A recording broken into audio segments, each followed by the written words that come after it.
Agora vamos chegar na bioneuromodulação, que é a tecnologia de terapêutica que a gente usa, né? Ela trabalhar com uma tecnologia que favoreça uma melhor resposta bioneural e otimizando o processo alostático do transtorno do espectro autista. Então, a bioneuromodulação, ela vai trabalhar justamente na resposta bioneural desse sistema, melhorando essa resposta, fazendo com que ele busque caminhos mais alternativos e mais saudáveis para responder aquele estresse ambiental, certo? Então, o Entendi. REAC, ele traz esse reequilíbrio do cérebro e das funções do corpo como um todo. Ele reorganiza as frequências das membranas celulares, favorecendo uma resposta mais inteligente do sistema. Então, por que usar a bioneuromodulação? Não existe nenhuma proposta terapêutica dentro de bioneuromodulação global do sistema hoje em dia. Não existe nenhuma terapia semelhante a essa. A única que trabalha com bioneuromodulação até o momento é o REAC. Nós não temos nenhum sistema ainda cientificamente comprovado que trabalha nessas mesmas vias neurológicas, tá certo? E o que é REAC? É uma radioelétrica assimétrica com veia, quer dizer, é uma corrente assimétrica elétrica, radioelétrica, né? É uma mesma corrente do Wi-Fi, só que numa frequência da membrana celular saudável.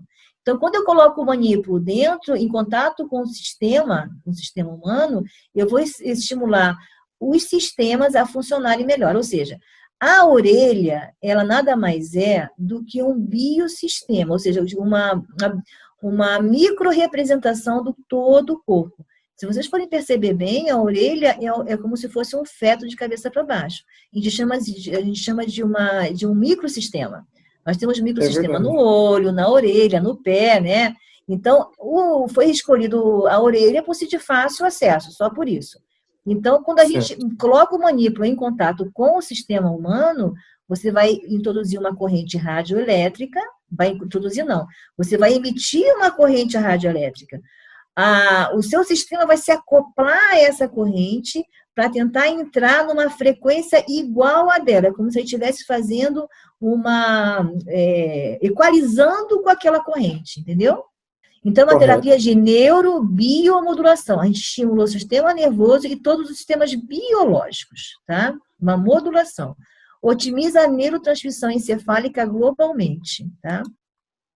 Melhora a resposta ao estresse ambiental, depressão, ansiedade e pânico. Existe bastante trabalhos dentro dessa área, tá? E otimização do sistema alostático, o sistema de equilíbrio orgânico, né? Modula a questão, os genes. Existem muitos trabalhos dentro de modulação gênica que a terapia de REAC, ela atua otimizando genes, tá? E favorece o processo de self-healing, que é o processo de autocura, tá? Isso citado por Zipo, tá? O princípio de funcionamento da tecnologia REAC, tá? É a emissão de uma radiofrequência de 5,8 GHz e 2,4 GHz com intensidade 0,7 milivolts. Coloquei aqui só para vocês saberem que existe uma coisa bem séria, né? A interação entre a emissão do manípulo e o campo eletromagnético do paciente produz um terceiro campo, que é um campo autólogo, de 5 a 60 milivolts. Ou seja, eu não estou injetando uma corrente, eu estou interagindo a corrente do manípulo com a corrente do indivíduo, e esses dois vão gerar uma terceira corrente, que é a corrente correta de uma membrana celular saudável. Então, concentra um impulso de 250 a 500 milivolts, essa terceira corrente, tá? A corrente autóloga, gerada por essas duas correntes, interage com sistemas elétricos endógenos. Promove um mecanismo de self-healing. As próprias células vão buscar uma frequência mais saudável e assim elas vão regular todo o sistema. Entendeu? Os protocolos, como é que a gente usa, né? Tem numerosos protocolos que atuam em duas linhas de ação. A linha de neuromodulação, que é aquele primeiro pontinho que a gente faz em todos os tratamentos, que é um ponto único, que chamamos de otimização neuropostural. Essa modula o sistema nervoso central de maneira muito interessante. E o segundo protocolo que a gente usa de biomodulação, que são aqueles 7 pontos que a gente aplica na orelha. Ali é uma modulação. A otimização neuronal é no primeiro ponto e os 7 pontos a gente vai modular todo o resto do sistema. Tá?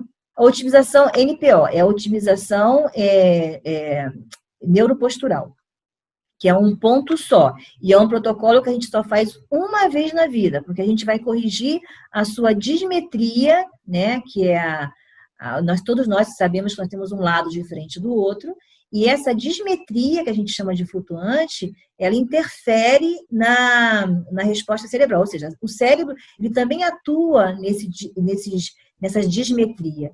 Quando a gente usa a otimização neuropostural, a gente vai corrigir no cérebro essas dismetrias, que se refletem no físico, né? A gente usa um único ponto e um único tratamento. Essa correção a gente nunca mais faz, porque a pessoa nunca mais sai da sua simetria, tá? Eu faço alguns testes para vocês verem como vocês são assimétricos. Aí a gente aplica o ponto e depois eu repito. E vocês observem como vocês ficaram simétricos. É uma coisa assim bem mágica, né? A gente usa uma 250 ml, dura muito pouco tempo, é rapidinho, né?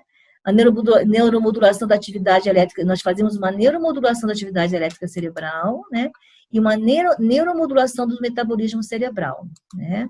E modula o controle e o equilíbrio motor, porque esse ponto trabalha principalmente no cerebelo, tá? Esse é o ponto. Aí, se vocês observarem bem, isso aqui, olha, a orelha é um feto de cabeça para baixo, aqui é o bumbum e aqui é a cabeça.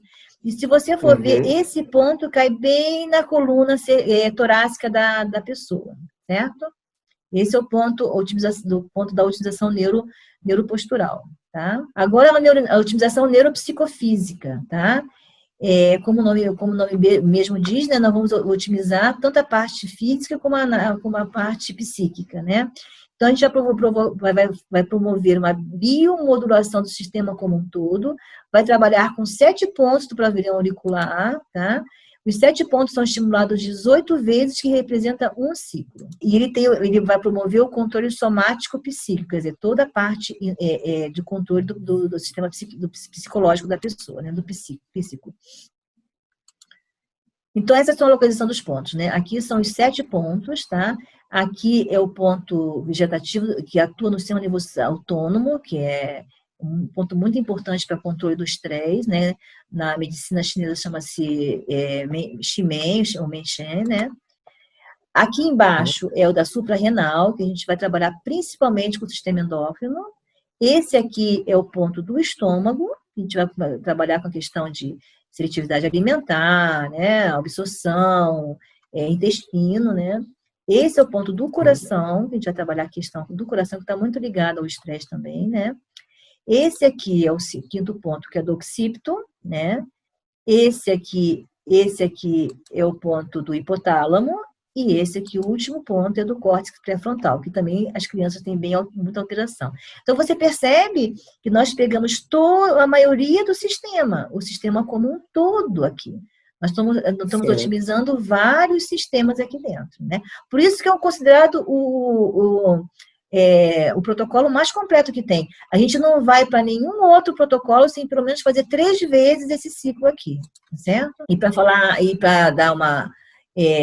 falar um pouquinho, nós temos agora um novo protocolo, né, que está vindo especificamente para as crianças autistas, que esse protocolo foi lançado 2 dias antes do lockdown, né? Nós fomos para São Paulo no sábado, fomos apresentados ao protocolo, fomos treinados no protocolo, e eu ia voltar na semana seguinte para instalar o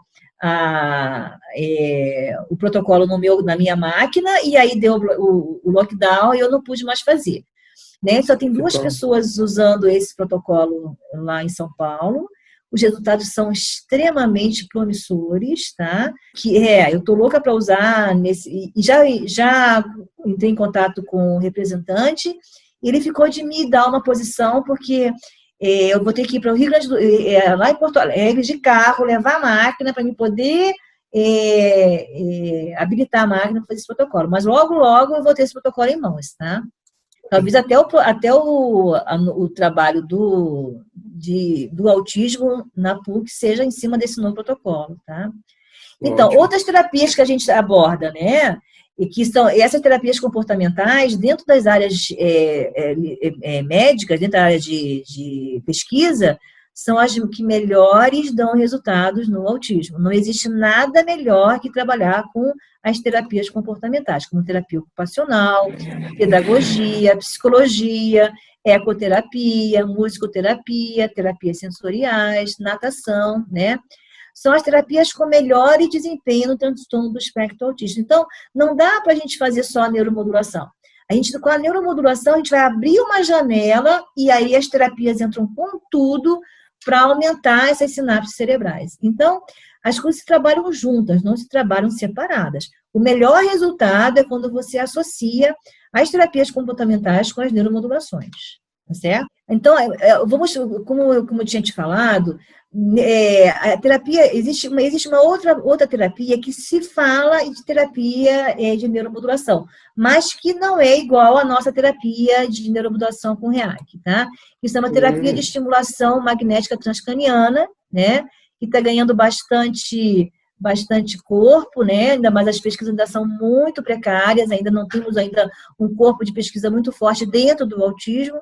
A desvantagem dela, como vocês podem ver aqui na foto, ela é um estímulo elétrico e que ela vai atingir, no máximo, uma espessura de 3 centímetros da massa do córtex cerebral. Então, ela não atua no cérebro de uma maneira global e nem nas profundidades do cérebro. Ela atua na superfície cerebral. E outra coisa, ela cria, assim, você tem que estar fazendo sempre, porque quando você para de fazer, volta tudo. Coisa diferente que acontece com a tecnologia REAC, que uma vez que você conseguiu aquele patamar de desenvolvimento neurológico, você não volta mais atrás. Dali para frente, você só vai somando para cima, você não tem regressão. A criança não regride depois que deixa de fazer a neuromodulação com REAC. A criança não regride. Se você não continuar fazendo, ela não vai ganhar, mas ela não vai regredir. E como eu sempre falo, você vai construindo, é como você constrói uma casa, você vai construindo tijolinho por tijolinho. O que ela ganha aqui é base para ela ganhar um outro grau de desenvolvimento no próximo ciclo. Ela ganhou esse desenvolvimento no ciclo, ali é base para um outro ganho. Então, você vê que depois de 3, 4 ciclos, a criança que não falava passa a falar, porque a fala é a coisa mais sofisticada que existe no ser humano, né? É a cereja do bolo. Para você chegar a falar, você tem que ter desenvolvido uma série de outras conexões para conseguir chegar na fala. Sim, eu tenho uma criança com 15 anos, 16 anos, que depois do terceiro ciclo, a gente descobre que o menino não só não era analfabeto, como ele fazia cálculos de alta complexidade de cabeça, sabia todas as capitais do mundo, né? Ele só descobriu isso depois que ele começou a falar, porque ele não falava e não escrevia. Entendeu? Então, sabe, nunca desistam de fazer com que seus filhos falam. Eles vão falar, entendeu? Sim. Então, a terapia de estimulação magnética transcraniana também, ela tem a interação entre os neurônios e a corrente magnética não é bem conhecida. É uma coisa assim, a gente não sabe bem como é que funciona esse mecanismo, não está tão bem claro assim, né? É uma terapia ainda muito inicial. Eu tenho que citar, porque também ela é considerada uma neuromodulação, né? Os trabalhos no transtorno do espectro autista ainda não nos permite o uso com segurança, né? E está contraindicado em crianças que têm epilepsia, porque ela acentua os quadros epiléticos, tá? E que as crianças autistas, 30% ou mais, têm quadros de epilepsia, né? Também considerado como um neuromodulador, né? E atua em uma pequena área cerebral, não atuando no cérebro como um todo, né? Sim, é muito comum isso, né? Tanto é que faz parte da pesquisa do autismo você pesquisar, fazer o eletroencefalograma noturno para você diagnosticar essas epilepsias subclínicas, né? Isso é muito comum nas crianças. Então, a gente tem que estar muito atento sobre isso. Tem muitas crianças que têm alterações de cargas elétricas cerebrais, dormindo e que a gente não percebe, tá? E o REAC ajuda com isso também? Muito, muito. O REAC, eu tenho crianças epiléticas que depois que começaram a fazer REAC nunca mais fizeram crise convulsiva, né? E saíram até da medicação. E é isso aí.